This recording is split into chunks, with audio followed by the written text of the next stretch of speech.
কিসের অহংকার দেখাচ্ছেন, কিসের ক্ষমতা দেখাচ্ছেন? আপনি নিজেও জানেন যে এই ক্ষণস্থায়ী জিন্দিগিতে আপনি থাকতে পারবেন না। একটা সময় পরে আপনাকে ঠিকই চলে যেতে হবে। এই জন্য এত ক্ষমতা দেখিয়ে কী লাভ? এত টাকা পয়সা, এত ক্ষমতা, এত দ্বন্দ্ব, অহংকার, এত কিছু রেখে কী লাভ?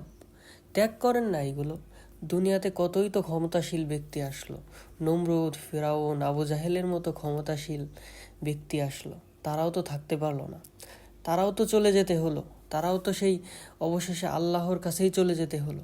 তাদেরকেও সেই কিয়ামতের দিন আল্লাহর কাঠগড়ায় দাঁড়াতে হবে। তাদেরও হিসাব নিকাশ হবে, আপনারও হিসাব নিকাশ হবে। তাহলে কিসের অহংকার দেখাচ্ছেন?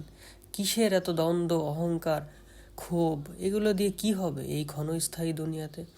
দেখেন না, মানুষের রাজপ্রাসাদ ছিল, কত কিছু ছিল, কত ক্ষমতা, কত অহংকার, কত রাজকীয় বাড়ি, কত সুখ শান্তি, কত বিলাসিতা।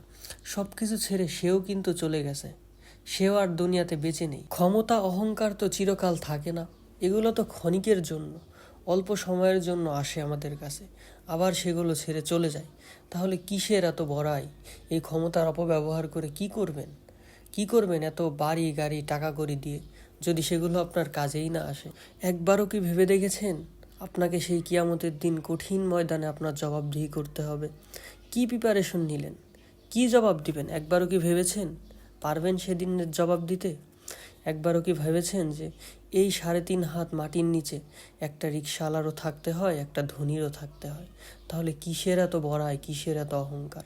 60 বছরের জিন্দিগি পেয়ে এত অহংকার কিসের? ছাড়ুন না এগুলো, এগুলো ছেড়ে দিন। দুনিয়ার মোহ, দুনিয়ার ভোগ বিলাসী ছেড়ে দিন। ছেড়ে দিয়ে চলে আসুন দিনের পথ। মুসলমান হয়ে যদি ইসলামই না মানতে পারেন, তাহলে কেমন মুসলমান হলেন?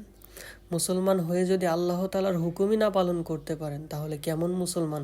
সব কিছু ছেড়ে দিয়ে একটু ভালোর দিকে আসেন না, তবেই আসল শান্তি পাবেন ইনশাআল্লাহ। আল্লাহ তাআলা আমাদেরকে বোঝার এবং সেই ইসলামের পথে চলার তৌফিক দান করুন। আমিন।